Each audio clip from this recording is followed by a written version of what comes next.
Здравейте! Това е нашата 19-та изложба на клуб Stand-up моделизъм България.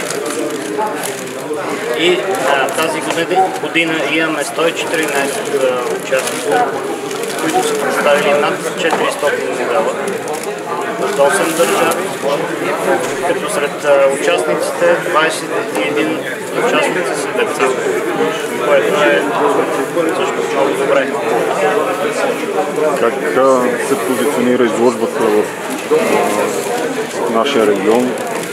Ходите в Солун, ходите в Румъния, горе-долу, къде се позиционира вашата изложба сред водещите, сред напредналите? Нашата изложба сме да твърдя, че е една от добрите в региона.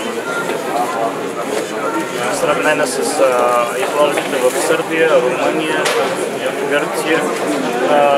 Може би само ни превъзхождат изложбата, която в Атина и която е повече години.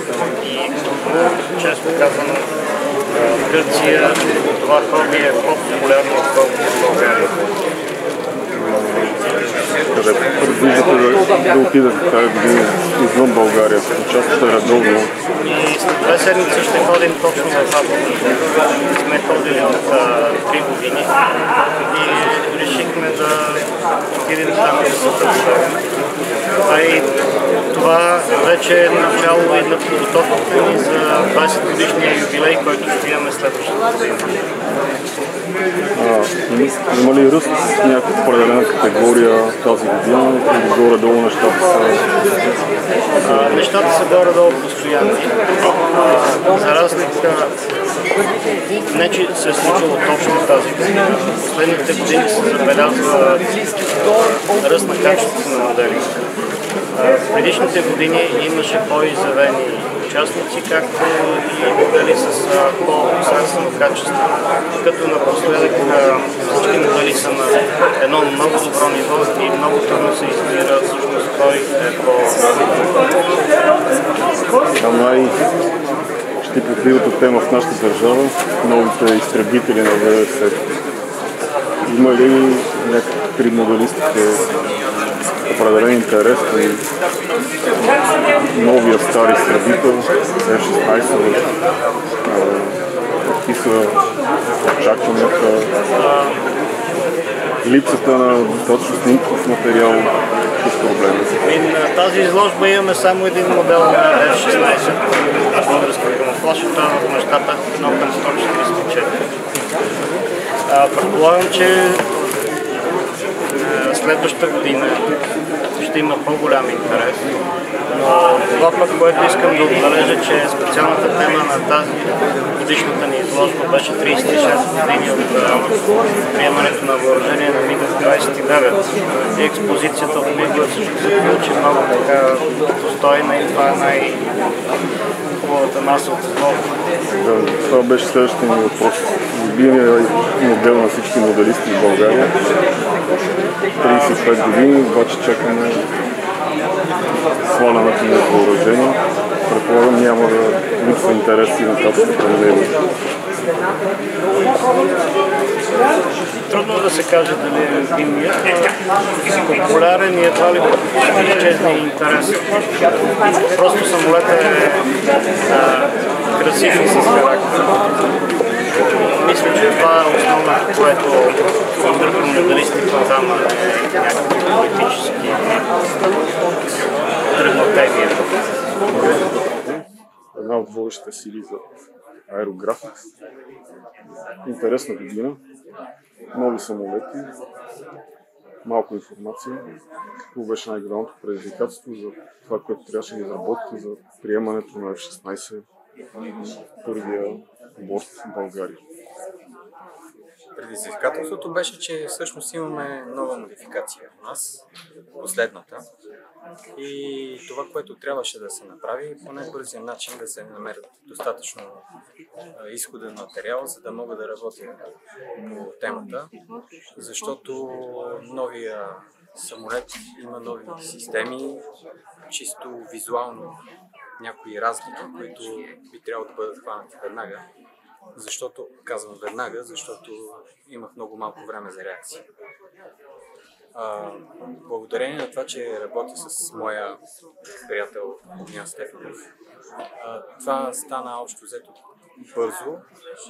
Направих всичко това, което беше необходимо, за да му го дам пък на него, защото ние работим в един така много добър тендем и има много добра симбиоза между нас двамата, защото в крайна сметка резултата, който постигаме, нашите така хора, които го виждат, го оценяват като положително. Това беше най-голямото предизвикателство. Краткото време, новата модификация, липсата на информация. Освен F-16, приехме нов учебен вертолет. При него колко време отне изработката на профила, как беше положението с информацията, той дойде сравнително инкогнито в нашата държава. В интерес на истината, аз по този проект не съм работил. Това беше изцяло работа на Огнян. Той присъства при приемането на машината в базата и съответно имаше достатъчно информация за нея. Там вече работихме по снимки. И тези снимки бяха достатъчни, за да постигнем този резултат. Общо взето, наистина дойде много инкогнито. Признавам си, за мен да беше изненада. Но да. Най-щастливото тема в държавата F-16. Очакваме нови попълнения. Камуфлажът е сравнително различен от стандартните времето.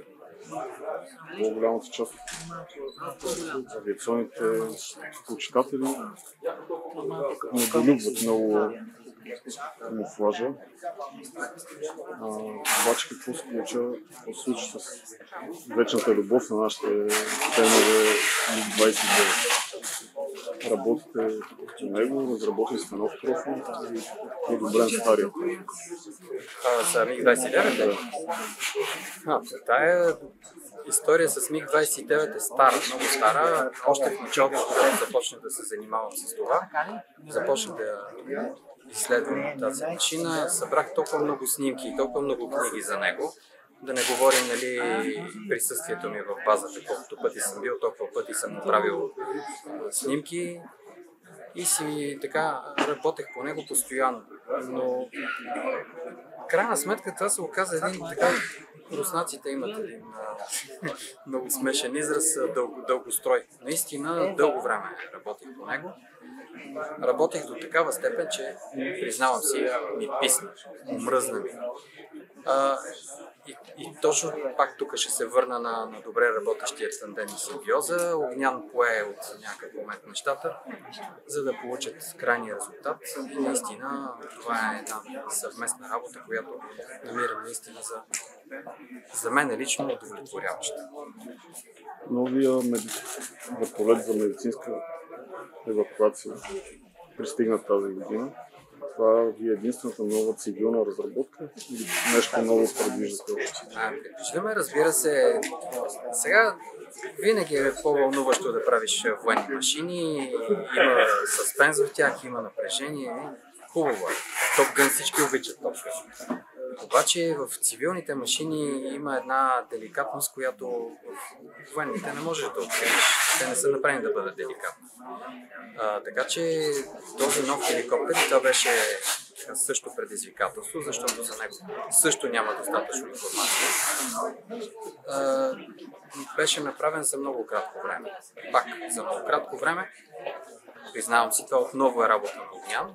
Той, така, като сме си говорили, в процеса на работата 48 часа няма сън, няма храна, 48 часа работи по него и това е резултата.